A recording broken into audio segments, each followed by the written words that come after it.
Buenas noches, esta es otra edición de Objetivos por Canal C de Cablevisión, como es habitual los días sábados, 20-30 horas. Vamos a tener un tema muy importante, o temas muy importantes esta noche. Vamos a hablar con Alfredo Blanco, que está en Santa Rosa de La Pampa, para charlar sobre el tema Grecia, sobre las nuevas modificaciones a las predicciones o a las previsiones del Fondo Monetario Internacional y sobre la situación argentina. Va a estar con nosotros Adrián Simioni, que va a presentar su libro. Ya está aquí, lo tenemos aquí, Éramos tan progres. En los próximos días vamos a hablar con él, vamos a hablar de economía. Vamos a hablar con Roberto Avilia, el director de la agencia Córdoba Empleo. Con él vamos a dialogar sobre la situación precisamente de la agencia y los distintos planes que están aplicando. Y finalmente vamos a conversar con el arquitecto Arquímedes Federico sobre ciertas irregularidades que existen en el Colegio de Arquitectos de la provincia de Córdoba, particularmente con la Caja de Previsión Social de los Arquitectos. Auspicios, y vamos con Alfredo Blanco directamente desde Santa Rosa La Pampa, vía telefónica. De Santander Río, Fabicur Ixa, Marco Aurelio Sosa, Cooperativa Horizonte, Inversia, Instituto San Agustín, Cotreco, Aberturas Urbantec, Centro Robles, Doctora Elvia Guzmán, La Anastasia, El Arrabal, Taller Alam.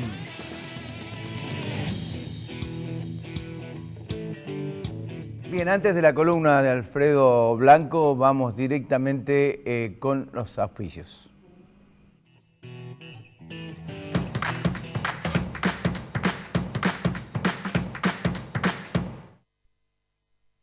Defensor de los derechos de las niñas, niños y adolescentes de la provincia de Córdoba. República de Chile sin número, Parque Sarmiento, Córdoba. Teléfono 0351 598 7620 al 25.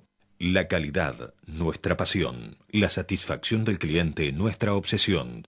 En Fabicur Ixa hacemos la vida más segura. www.fabicur.com.ar. Marco Aurelio Sosa, 58 años liderando en caños de acero. www.marcoaureliososa.com.ar.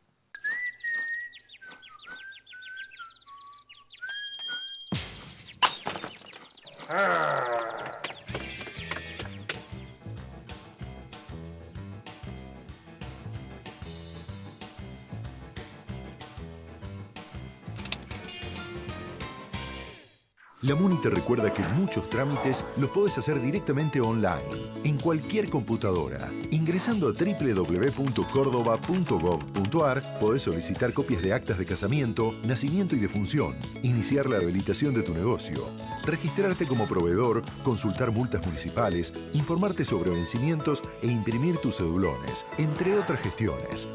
Es muy simple y el sistema te guía paso a paso. Ahorra tiempo. Hacé tus trámites en www.cordoba.gov.ar. Municipalidad de la Ciudad de Córdoba. ¡La MUNI! Colector, junto a Rentas, trabajando por el futuro de los cordobeses. Mario de Cara, defensor del pueblo de la provincia de Córdoba. Aberturas Urbantec.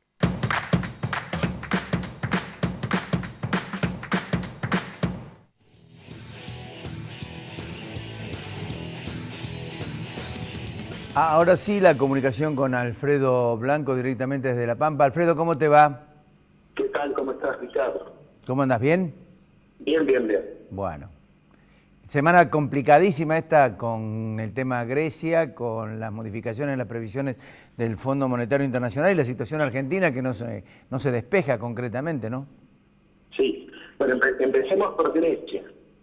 La semana pasada, en el programa de la semana pasada, yo había dicho que Grecia estaba en un momento complicado. El gobierno del partido Syriza y su primer ministro, el señor Tsipras, estaba en un momento complicado porque, por hacer un breve resumen, 30 días atrás habían decidido comprar tiempo cuando resolvieron no pagar el primer vencimiento del Fondo Monetario y tratar de decir que se iba a pagar todo un poquito hacia fin de junio. Allí Grecia compraba tiempo, trataba de mejorar las condiciones de la negociación. Cuando llegó el momento en que no hicieron este pago, anunciaron el referéndum. El gobierno del partido, de Piriza, claramente pidió que se votara un no a una pregunta que era no muy clara, pero que básicamente quería decir que el pueblo suizo no estaba dispuesto a aceptar los condicionamientos que la Troika, es decir, el Fondo Monetario, la Comisión Europea y el Banco Central Europeo le ponían para darle un tercer rescate. En realidad lo que yo decía era que el no iba a ser considerado políticamente un éxito para el gobierno, porque si el pueblo votaba sí, obviamente el gobierno, el primer ministro prácticamente tenía que renunciar.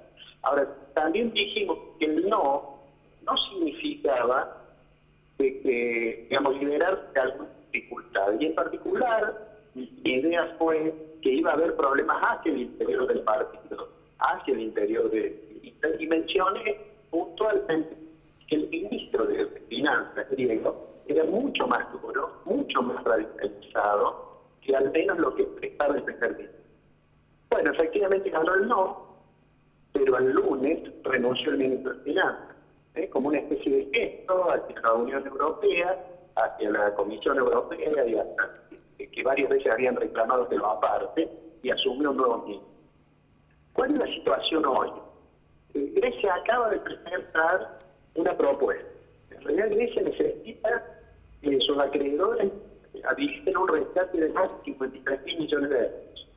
Y para eso ha presentado una propuesta que afecta las jubilaciones, plantea algunas privatizaciones, aumenta en algunos impuestos, por ejemplo el impuesto a las compañías navieras griegas, aumenta el IVA para algunas actividades, termina con las exenciones que tienen algunas de las islas griegas. Digo, es un programa que, aunque reiteradamente creo que ha dicho que había llegado al límite de las reformas que le exigían, de este es un programa que implica, si estuviéramos hablándolo aquí en Argentina, diríamos que implica ajuste.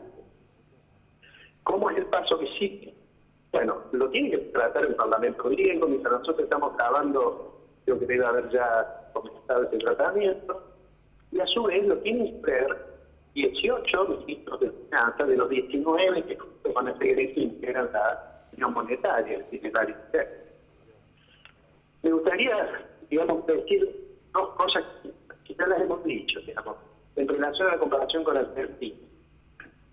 Grecia tiene muchas desventajas en relación a la situación que tenía la Argentina. No tiene moneda propia, no produce commodities, el mundo no está en un periodo de expansión como fue de 2003 en adelante hasta la crisis de los derivos financieros, etc. Digamos, es el costado negativo. Pero la segunda cuestión que es favorable es que sus acreedores quieren arreglar. Sus acreedores quieren arreglar con Grecia, perdón. Sus acreedores no son bancos, son básicamente estados, porque los sucesivos rescates fueron tomando la deuda que ya en estos tiempos es de más de 2.000 millones de euros, casi 1,7, 1,8 del producto bruto de Grecia.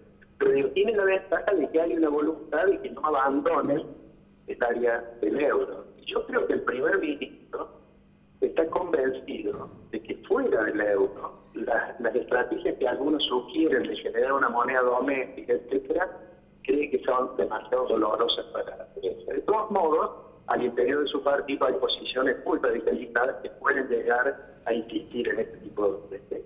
La semana que viene vamos a tener novedades, porque seguramente los acreedores se van a pedir y vamos a saber en definitiva Grecia sigue estando en la Unión Monetaria o no. Me parece a mí que va a seguir estando, pero es solo una intuición. El problema griego no es tanto el efecto que pueda tener sobre el economía mundial, la economía griega es relativamente pequeña, es pequeña incluso dentro de la Unión Europea, en un mundo que, aprovechemos para decirlo, vos lo mencionaste, el Fondo Monetario ha dado los datos de actualización en julio de sus proyecciones. Y aunque las proyecciones del fondo no siempre son muy correctas, pero digamos que si uno mira esos números, la primera conclusión es que aquellos que dicen que el mundo se nos nos ha caído encima y nos falta información. En realidad, para 2015, el fondo, según el fondo, va a crecer 3.3% y en 2016 3.8%. La mayor desaceleración en realidad está más en los emergentes, que este año tenían 4,6% y que el año que viene caería y falta de crecimiento a poco más del 4%. Pero hay dos cosas que son importantes de estos datos. Primero, no es cierto que la crisis del capitalismo global sea tan severa como algunos analistas para explicar problemas domésticos. Y segundo, en esta actualización el fondo trata de fundamentar la tesis de que no va a haber contagio griego, no va a haber un efecto griego sobre el sistema, digamos, ¿no? Y digo dos cosas más para no hacerla muy larga sobre Argentina. Recordarás que la última vez que hablamos sobre que se equivocan los que creen que Scioli no va a cambiar nada, tanto como aquellos que creen que Macri va a cambiar tanto, si estos fueran los dos candidatos con más posibilidades según las encuestas, al menos es así, aunque por estos tiempos las encuestas han perdido bastante el premio. Y escuché un audio de Scioli que ratifica esto. Lo escuché esta mañana decir que si él quiere ser presidente, que la economía va a andar muy bien. Y sobre todo cuando le preguntaron cómo, él dijo, bueno, estamos en tiempos de gradualidad, ni un extremo ni otro. Yo supongo que él debe pensar que Macri es un extremo. No sé si alguien se atrevió a preguntarle si esto era el piloto, pero lo concreto es que no está hablando de dejar las cosas todas como están funcionando, y se atrevió a mencionar cosas que el Scioli está en un rasgo de temeridad, a problemas pendientes. Y cuando tuvo que decir cuáles eran los problemas pendientes, en realidad no se equivocó. Dijo, es la inflación, es el frente fiscal, es el frente externo y la crisis de la economía regional. Ricardo, esto me parece a mí apunta a lo que creo que es probable que ocurra, y más allá de que sea presidente, y va a haber ajustes tan bruscos y va a haber continuidades que mantengan equilibrios. Te mando un abrazo y espero el viernes que viene estar grabando el programa que sale de tu sábado. Un abrazo, Alfredo, que tengas buen fin de semana. Alfredo Blanco, directamente desde La Pampa. Vamos al corte. Cuando regresemos, Adrián Simeoni.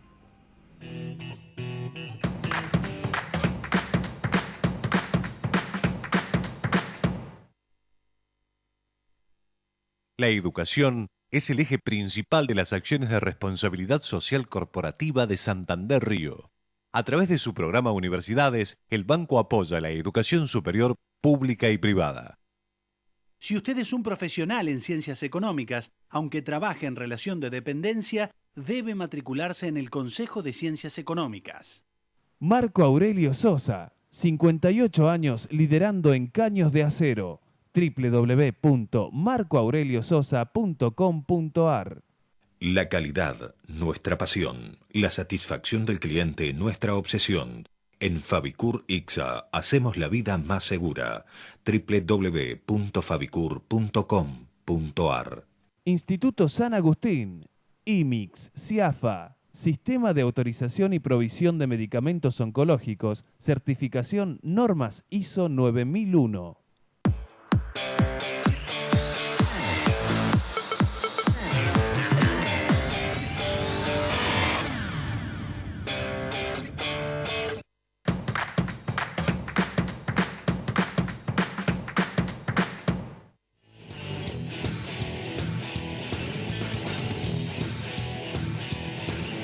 Bueno, en realidad yo lo había invitado para otro tema, para hablar sobre la independencia del país, como dijo la presidenta de la Nación, contrastando con Alfredo Seca, el arzobispo de Tucumán y el mismo Papa, que dicen totalmente lo contrario sobre la tasa de créditos que está pagando la República Argentina, el 30%, lo inserta en el mercado, lo vuelve a tomar a través de la Levaca al 30%, entonces todo digamos, un circuito vicioso que no se sabe a dónde va a terminar, o el superagente Parrilli de la agencia Caos, que va a terminar investigando prácticamente a todos los empresarios, en fin, sobre los límites de las carencias en Córdoba.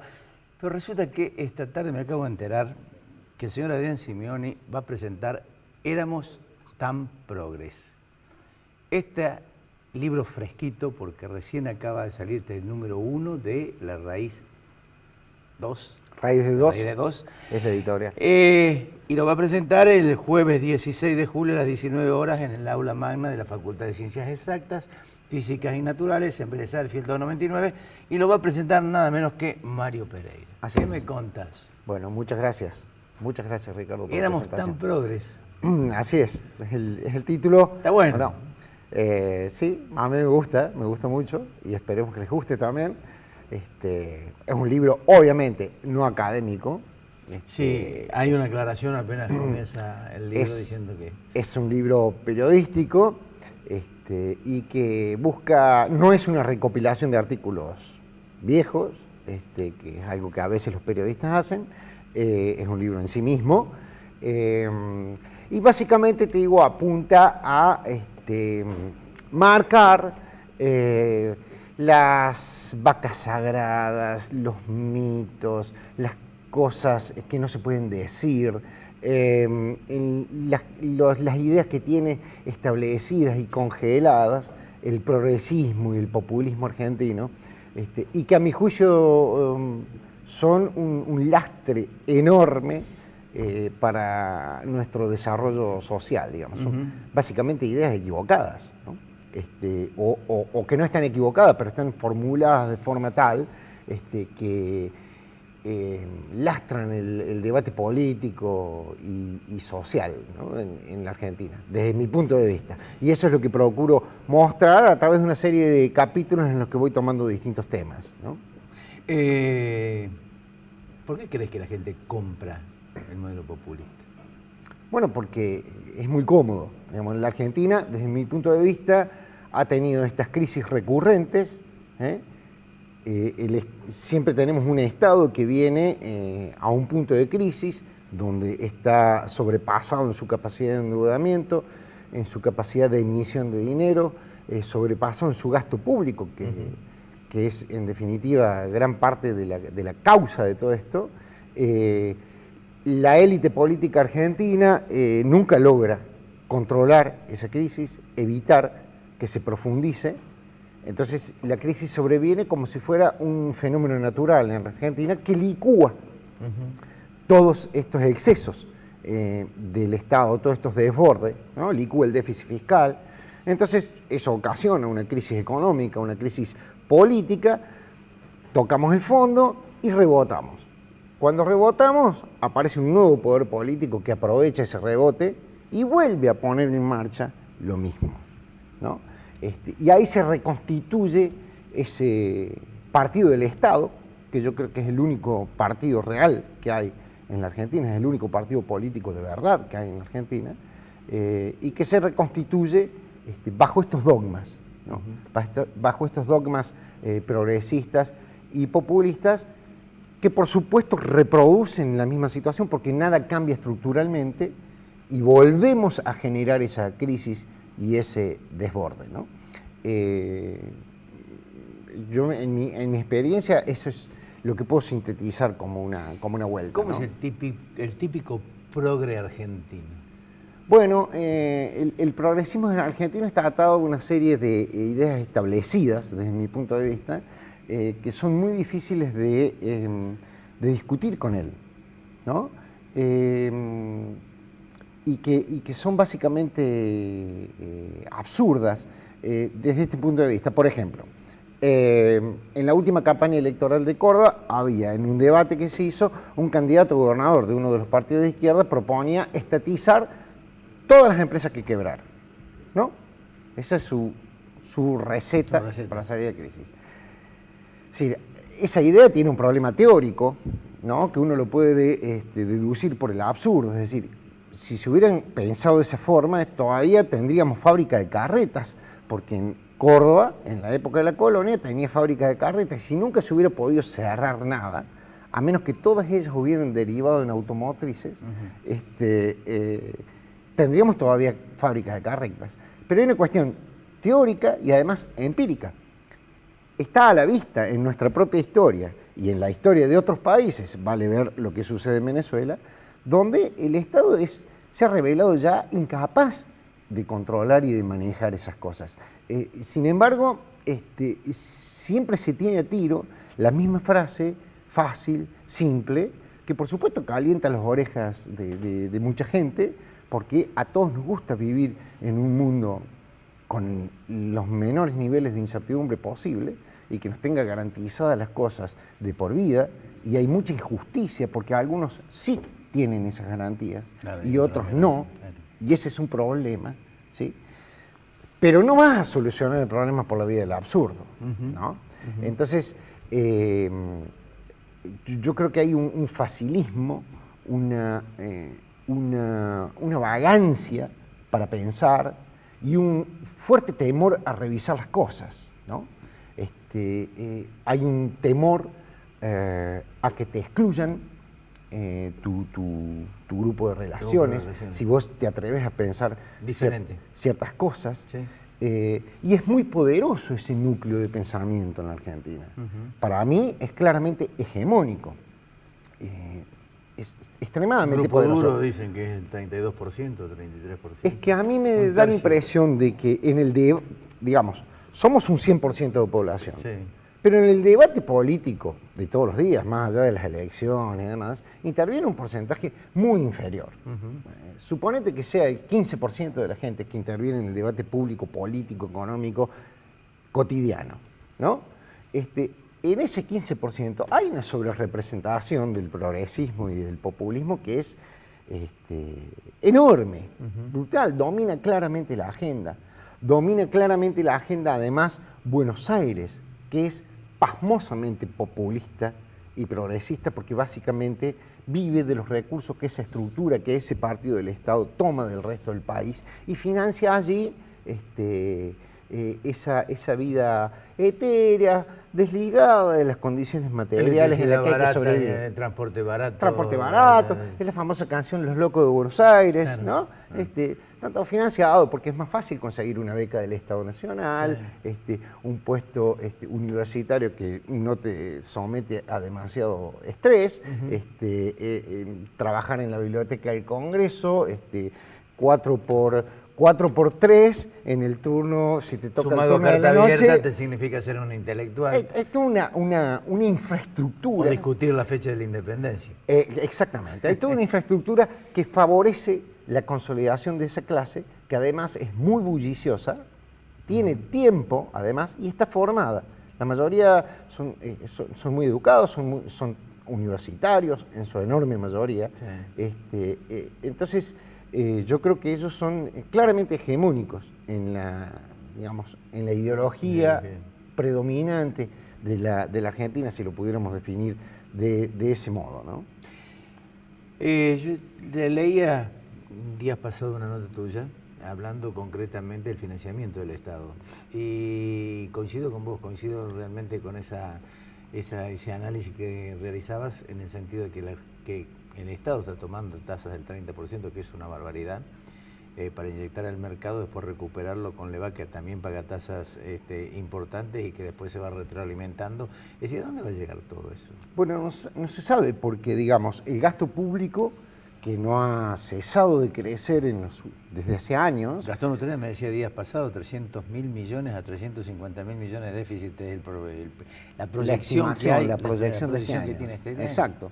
Entonces, imagínate que este modelo comenzó con algo que ellos mismos decían que era muy positivo, que eran los superávit gemelos, sí, es decir, superávit fiscal y superávit comercial, y fue esa fase de la que te decía yo, la fase ascendente, sí, que le sirvió al kirchnerismo para comprar gobernadores, intendentes, armar ese poderoso aparato político partidario.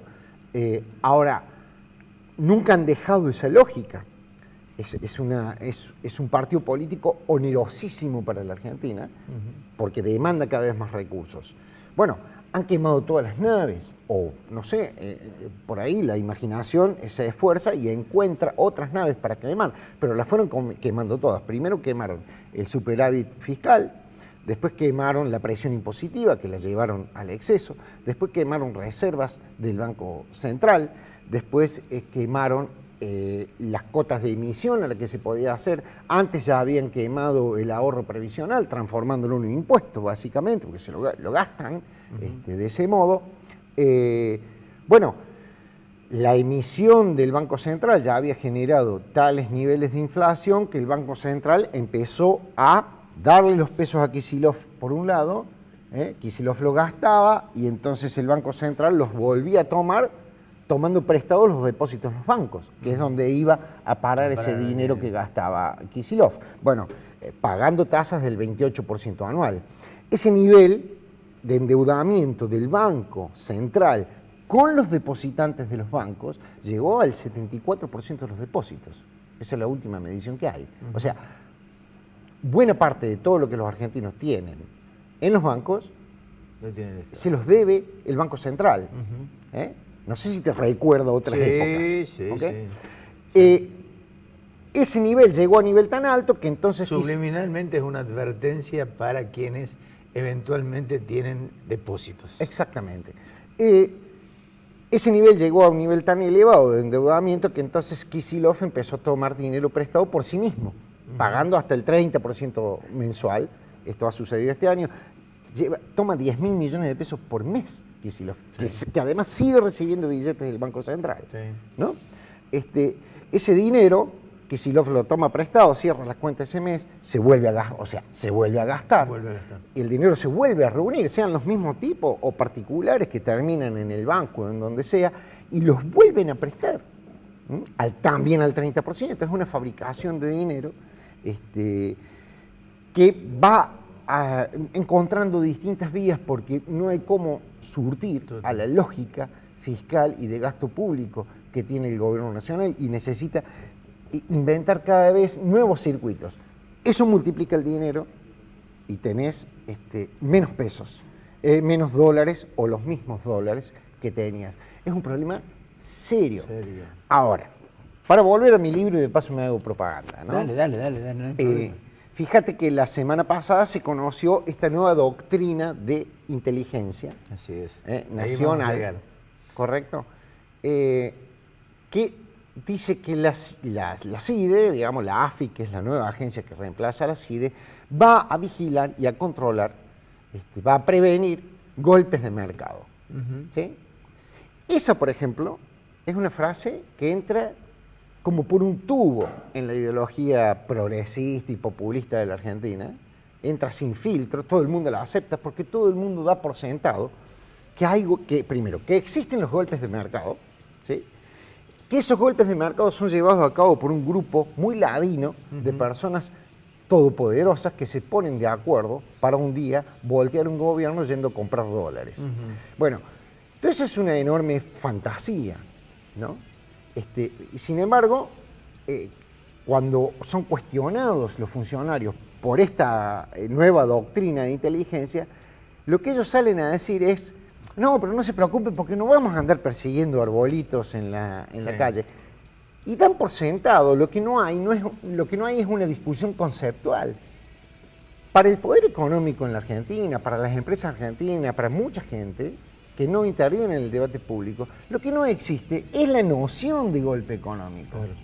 Lo que existe son las condiciones que facilitan climas de especulación. Y esas son las que están creando ellos en este momento. Con estas bicicletas financieras y esta multiplicación de pesos, son ellos, es el gobierno, es el Estado, es el Banco Central, el que está generando las condiciones para que en un momento la montaña de pesos sea tan grande que no haya en qué convertirlos, sean kilos de pan o dólares, los que quieras, ¿no? Son ideas que intoxican a la sociedad. La AFI, lo que podría haber, si hubiera existido la AFI, a lo mejor se hubiera evitado que Néstor Kirchner comprara 2 millones de dólares en un momento, por ejemplo. O que la AFI controlara cómo hace la Presidenta de la Nación aumentar 18 millones de pesos a través de los plazos fijos. Exacto. De los intereses que no tienen impuesto a las ganancias. Exacto. Fíjate, yo pienso que Néstor Kirchner o cualquiera tiene todo el derecho del mundo, si tiene la plata bien habida, a comprar 2 millones de dólares o los que necesite para su negocio, porque así como los necesita él, los puede necesitar cualquier otro, y que la Presidenta incremente su patrimonio. Ahora, Estas reglas de juego deben valer para todos, no para el que en un momento, cuando llega el momento de pagar los costos políticos de tus políticas públicas erradas y nocivas, vos puedas, a través de un poder de policía y una manipulación policial del Estado, puedas andar marcándole con una X la espalda al que vos quieras, para tirárselo a las fieras, haciéndoles creer que ellos son los culpables de los males. Eso es una vergüenza, es un nivel de incivilidad política, de brutalidad política y de ignorancia que no nos merecemos. Eso de la cruz me hace recordar la cruz de Tiza Caucasiano de Bertolt Brecht, es decir, se ve que se inspiraron en Brecht. Debe ser. ¿Cuándo lo presentamos? Lo presentamos el jueves 16, que viene, a las 19 en Vélez Sarsfield y Duarte Quirós, en la sala hermosa de la Facultad de Ciencias Exactas. Allí vamos a estar en la presentación de este libro, los invito a todos, por supuesto, y los espero. Mario Pereira. Sí, señor, con la presentación nada más y nada menos que de Mario Pereira. Muchas gracias. Gracias a vos. Cuando regresemos, soy Roberto Avilia, el director de la Agencia Córdoba Empleo.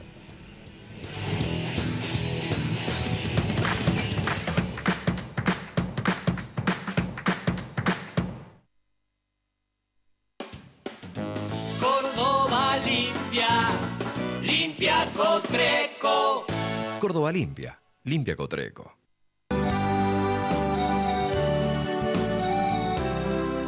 Muchos cordobeses tenemos la sensación de vivir con lo justo, que para más no alcanza. Y hay mucho de cierto en eso. Por ejemplo, Ada Bustamante, docente, alquilaba un pequeño departamento y se privó al máximo de todo lo que la mujer puede querer. Salida, ropas, calzado, billutería, etc. O Jorge Gaido, vendedor ambulante, no tiene auto todavía, no tiene cable, no sale de vacaciones, etc. O también Ada Massa, ama de casa, que tampoco tiene auto o moto todavía, ni tiene internet, ni un aire acondicionado siquiera. Todos ellos tienen algo en común. Lograron la casa propia a través del sistema Horizonte. La casa mínima inicial tal vez y después se ampliaron. Entonces es cierto que vivimos con lo justo, pero hay que ver a qué le damos prioridad. Ellos achicaron el gasto, se tuvieron fe y tomaron la decisión. Primero la casa propia, para ellos, para sus hijos, y después viene lo demás. Usted también puede. Horizonte, los pies sobre la tierra.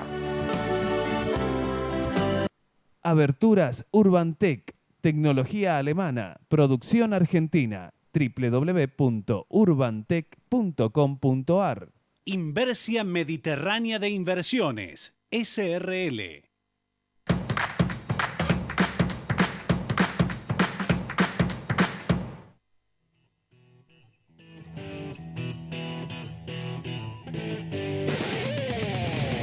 Roberto Avilia es director de la Agencia Córdoba Empleo, está con nosotros, vamos a charlar precisamente de lo que ocurre en esa agencia que ha tenido un impacto preponderante en estos últimos tiempos a raíz de los PPP.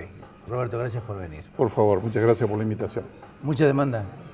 Mucha demanda, sin duda. Nosotros tenemos un grupo de gente, de jóvenes, fundamentalmente entre los 16 y los 25 años, que están en la búsqueda de tener su inserción laboral, de hacer sus primeros pasos. Y como todos los años, esta vez fue 3-1, de la cantidad de chicos que se postularon para hacer su PPP y que consiguieron sus empresas, y la cantidad de sorteados que fueron, como ustedes saben, 15.000. ¿Qué otros planes en este caso están desarrollando en este momento? La agencia tiene el PPP como su caballito de batalla. Esto fue una idea. Sí, todos los programas de la agencia hoy son ley. No son ley. Sí, eso fue un trabajo que se hizo junto con la legislatura, y la verdad que nos enorgullece saber que los legisladores de Córdoba dijeron que sí a que estos programas perduraran en el tiempo y sean una política de Estado. Son políticas de Estado. Ni más ni menos. El PPP viene del año 99, ¿se acuerdan? Fue una idea de José Manuel de la Sota en aquel momento, que después se discontinuó por un tiempito y nosotros la retomamos junto con otros programas, como fueron las becas académicas.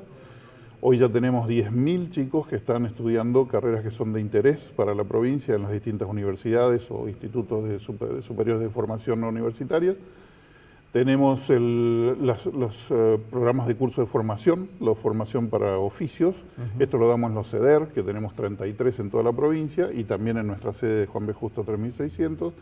Y ahí hay unos poco más de 27.000 personas que están tomando cursos durante el año para poder o recalificarse o profundizar sobre lo que ellos están haciendo ya por habilidades propias. Y además tenemos el Confiamos en Vos, que es un programa que comenzó en el año 2014, un programa pensado por la agencia, trabajado en conjunto con distintos ministerios, que la verdad para nosotros es una gran alegría ver cómo estos chicos que son los que mal llamados o bien llamados niní, estos que no estudian, no trabajan, pero tampoco estaban en la búsqueda. Un PPP puede no estar estudiando, no está trabajando, pero estaba en una búsqueda. Estos son chicos que están boyando, no incluidos. Y en este sentido fuimos a buscarlos con gente que sabía cómo ir a buscarlos, con gente que entendía desde dónde, por dónde, y con gente que sabía también que podía traerlos a un lugar donde ellos habían dejado por razones la que sea. Y estas razones además tenían que ver con, bueno, a ver, ¿quiénes somos nosotros? ¿Quién soy yo para poder darle algo a la sociedad? ¿Quién soy yo desde mi vocación? Y también, ¿qué me pasó a mí? Que ¿por qué dejé el sistema formal de educación? Por lo tanto, a estos chicos les dijimos, mira, tenés una oportunidad para insertarte nuevamente en la escuela. Ellos están yendo a las escuelas técnicas a la tarde, después de las 18 horas. Le damos un curso de oficios, entre 150 ofertas. Pueden después reinsertarse en el estudio y nosotros les mantenemos esta beca para que ellos puedan seguir estudiando para terminar la secundaria. Ir como aprendiz a una empresa para que alguien lo guíe en este sentido de aprender a trabajar, de aprender a cumplir un horario, de entender lo que es un recibo de sueldo, de entender las ventajas de estar dentro del sistema formal. Y si no, si alguien quiere hacer algún microemprendimiento, también le damos las herramientas, un kit especial de herramientas que se complementa al kit educativo que le damos para que ellos estudien, para que puedan poner una verdulería, una gomería o ayudar a su papá en el negocio familiar. Roberto, hay un dato que para mí es significativo y que tal vez ponga claridad en algunas cosas que eventualmente puedan tener dudas. Y es cuántos de los PPP quedan insertos dentro de la empresa. O sea, cuando han llegado a la empresa, ¿cuánto la empresa se hace cargo de esos chicos? ¿Qué cantidad? ¿Qué porcentaje? Esto fue siempre una de las preguntas que nos hacíamos permanentemente. Sabíamos que el porcentaje era alto, pero no teníamos la certeza. Y entonces fuimos a pedirle a organizaciones externas a la agencia que nos midieran esto. La Corporación Andina de Fomento, le hemos pedido también al IERAL, trabajamos también con el Instituto de Investigación en la Bolsa de Comercio. Nosotros creemos con cierta certeza que nos dan estas organizaciones externas que más del 60% se han quedado trabajando y esto lo podemos corroborar a través de las investigaciones que se hicieron durante el tiempo. Podemos decir que 7 de cada 10 están insertos en el sistema formal después de haber pasado por el PPP. Y estamos absolutamente seguros, y esto nos lo dan todas las investigaciones, que quien ha pasado por el PPP tiene más posibilidades de quedarse trabajando en una empresa con un salario formal o dentro de un trabajo formal que aquel que no ha pasado por la experiencia del PPP. O sea que más allá de la efectividad que tiene, de un 60, un 70, algunos dicen de un 75, nosotros digamos 6 de cada 10 se quedan trabajando en la empresa, 7 de cada 10 están dentro del sistema formal, aunque no queden en la misma empresa, pero sí estamos seguros que 9, 50, o sea, más de 9 de cada 10 tienen más oportunidades de quedarse dentro del sistema habiendo pasado por el PPP que no habiendo pasado. Hemos tomado grupos de control de la misma edad, de la misma ciudad, con las mismas condiciones externas, alguien que no haya pasado por el PPP con las mismas condiciones y alguien que haya pasado, y estos chicos que pasaron están mejor ubicados.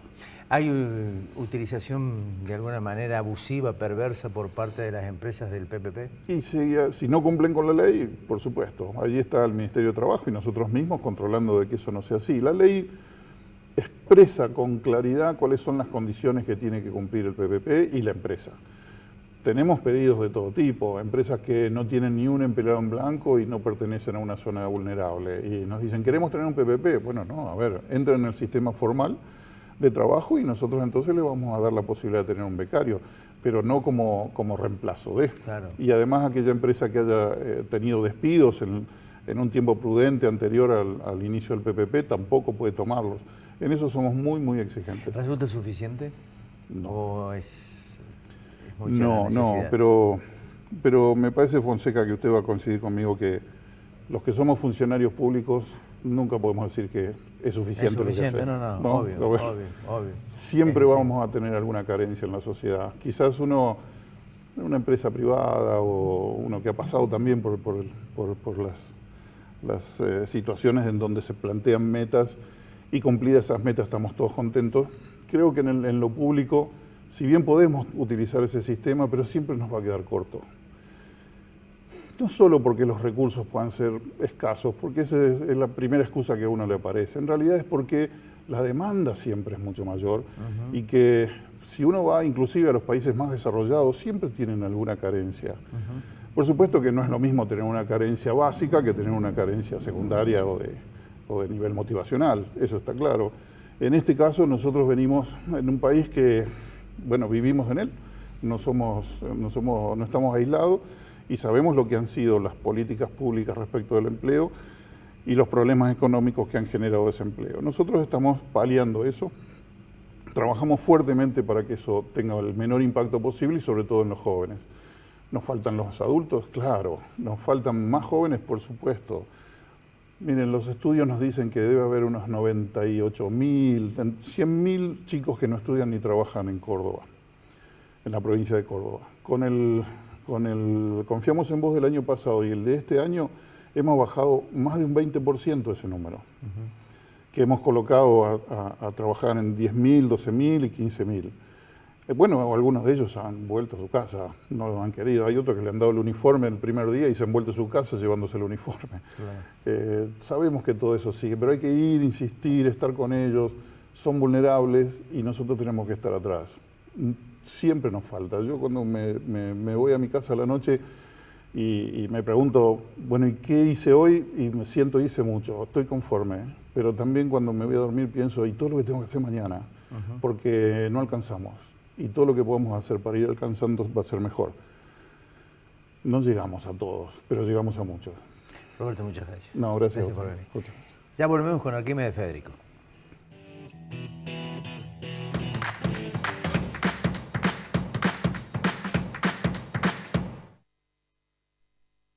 La Anastasia, buena comida, 24 de septiembre, 1035, Barrio General Paz. Restaurant Concert El Arrabal, Belgrano 899. Arte, calidez, sabor y tango. Reina Hada Peluquería. Uriel Gacero, fisioterapeuta, kinesiólogo. Centro Robles, un centro integral de diagnóstico cardiológico no invasivo. La Rañaga 94, segundo piso, 0351-460-1400 o 460-1700. Taller Alam, chapa y pintura, automóviles nacionales e importados. Mariano Benítez, 1794, teléfono 474-1330. Doctora Elvia Guzmán, Derecho Previsional, teléfonos 153-1470-00. Carnicería Sal Si Puedes. Carnes, pollos, cabritos, lechones. Avenida Belgrano 136.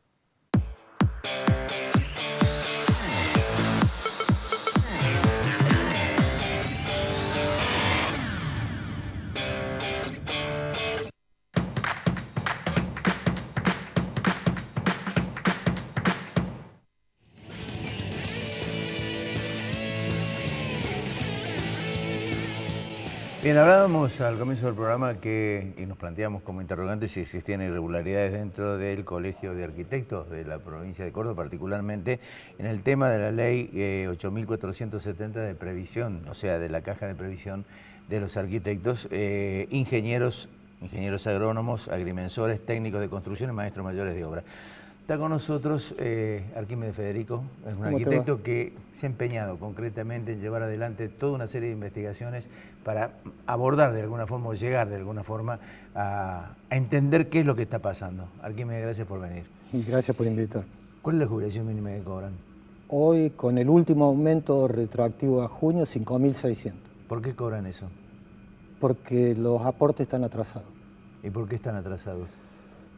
Porque el aporte surge del valor real de la obra, de lo que cuesta construir, según la ley 1332, se determinan los honorarios, y sobre esos honorarios, que es la tabla arancelaria, se determina el aporte, que es un 9% del propietario y un 9% del profesional. Bien. Como el sistema es engorroso, tratar de que cada trabajo tenga un presupuesto específico, aunque hay determinadas obras que requieren del presupuesto, como la obra pública, por ejemplo, hay presupuesto. Entonces, históricamente siempre se manejó un valor referencial. ¿Qué quiere decir? Un valor muy cercano a la realidad, que es distinto cuando ellos hablan de valor presuntivo. El valor presuntivo es una hipótesis, que no tiene nada que ver con esto. Cuando entra en vigencia la ley de convertibilidad, si tomamos como 1 el valor del metro cuadrado que se aplicaba, la jubilación equivalía a 2,14 pesos. Sí. Al fin de la convertibilidad, por 2 factores, la misma inflación de la convertibilidad y una baja forzada de la jubilación, o sea, en un proceso de estabilidad hubo que bajar el monto de la jubilación, se llevó a 1,3, o sea, si el valor del metro cuadrado era 1, el de la jubilación es 1,3. Hoy, el valor de 1 metro significa 0,36 la jubilación. O sea, de 2,14 hemos pasado a 0,36. ¿Por qué razón? Si se hubiese mantenido el proceso natural que corresponde en el marco de la ley, hoy la jubilación debería rondar los 18.000 pesos. Y cobran 5.000. Y cobramos 5.600. ¿Por qué? ¿Cuánto es el valor referencial que tendría que aplicarse para eso? Hoy alrededor de 8.000 pesos y está en el orden de los 3.000 pesos. ¿Y por qué está en eso? Bueno, esto es ¿por qué? Porque cuando salimos de la convertibilidad, sí, el gobierno fue muy rápido de reflejo para actualizar los presupuestos de la obra pública. Hay un caso emblemático, la obra de las 100 escuelas, la segunda etapa, hacía 2 meses que se había adjudicado por 97 millones de pesos y pasó a valer 245 millones de pesos. Tuvo 145% de aumento la obra. Y eso lo convalidó con su firma el Colegio de Ingenieros, el Colegio de Arquitectos, que era correcto. Sin embargo, se olvidaron del valor referencial que teníamos que aplicar nosotros hasta el 2008, que la presión profesional obligó a pasarlo a 500 pesos. De ahí en más, si no es por la presión, nunca se avanza en el valor.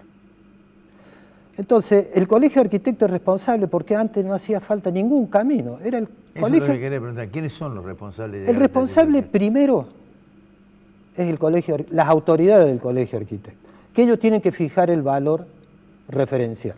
¿Ese valor referencial lo tiene que autorizar el Estado? Nadie. Nadie. Nadie.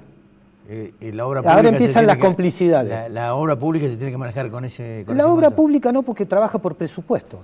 Ese tiene otras prebendas.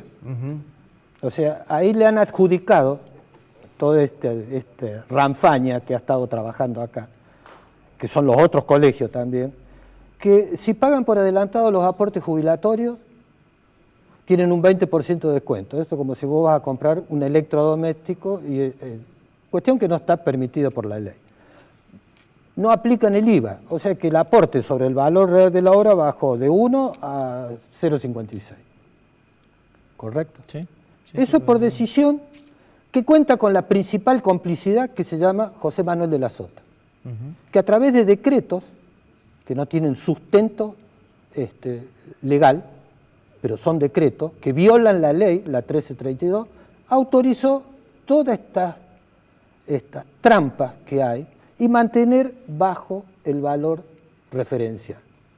Hay un proyecto presentado, que gracias a tu intervención pudo ser presentado en la legislatura que viene cometiendo errores muy graves con respecto al ejercicio profesional, que no es esta una de las causas, de los elementos raros, datos raros, y que yo te los voy a aclarar, que está parado que no avanza porque hay un tal Ricky Daniele, creo que se llama, Ricky Daniele, que es el que debería pasarlo a comisión, y no lo pasa porque en algún momento me dijo que ahí hacía falta la firma de 200, 300 profesionales para presionar. Acá lo que yo le estoy pidiendo es cumplir con la ley. Casualmente esta mañana en un reportaje al ministro Lawson, sí. ¿No? Bueno, hablando de este intríngulis que hay, el dimi direte con la tasa vial y la tasa y la jubilación de la provincia, él dijo que acá como no se cumple con la ley, por la nación que le debe plata a la provincia, tenemos este problema. Y que él, dice, sostenía en un discurso muy parecido al de Mario Sánchez, ¿te acordás? Aquel muy florido, de que todos somos buenos, que tenemos que lograr consenso y fundamentalmente cumplir con la ley. Bueno, en este tema, el primer cómplice que tiene el Colegio de Arquitectos se llama José Manuel de la Sota, que avala con decretos lo que no corresponde porque no está arreglado por ninguna ley. El segundo, el ministro de Infraestructura, que se llama ahora, tradicionalmente el ministro. Claro, que cuando la última ley de ministerio, en la creación del Ministerio de Infraestructura, le dieron una atribución muy curiosa. La supervisión del ejercicio profesional de la ingeniería, arquitectura y agrimensura. Esa es una atribución que tienen los colegios profesionales. Se le atribuyeron al ministro. Se le atribuyeron al ministro gratuitamente y los colegios se han quedado callados la boca. Es decir, que ellos fijan lo que quieren poner. No, bueno, pero él no puede supervisar nuestra profesión porque tenemos... Pero digo, ellos fijan. Él en acuerdo, él es responsable de cualquier tipo de acuerdo. De acuerdos que firman los colegios, que no deberían firmar ningún acuerdo. Es el colegio de arquitectos que debe fijar el valor, tomando como referencia, y así está escrito en las actas que ellos firman, el valor que da la Dirección de Estadística y Censo mes a mes. ¿Cuánto es la evasión? Mira, la evasión desde el 2002 en obras de arquitectura de una caja que hoy tiene un capital de aproximadamente 100 millones de pesos debe superar a la fecha 2.500 millones de pesos. 2.500 millones. 2.500 en el transcurso este. Ahí incluyen todos. Digamos, obras de arquitectura, porque también están los agrónomos, otros también que están evadiendo bastante, y otros con trampas en los colegios profesionales que evitan los aportes. Y por otro lado el municipio, que alegremente, en un artículo que salió tiempito atrás, la directora de Catastro, la autoridad de Catastro, una tal Mira creo que es, de apellido, reconoce que el municipio de Córdoba solamente detecta, mejor dicho, registra de cada 10 metros, 4 metros.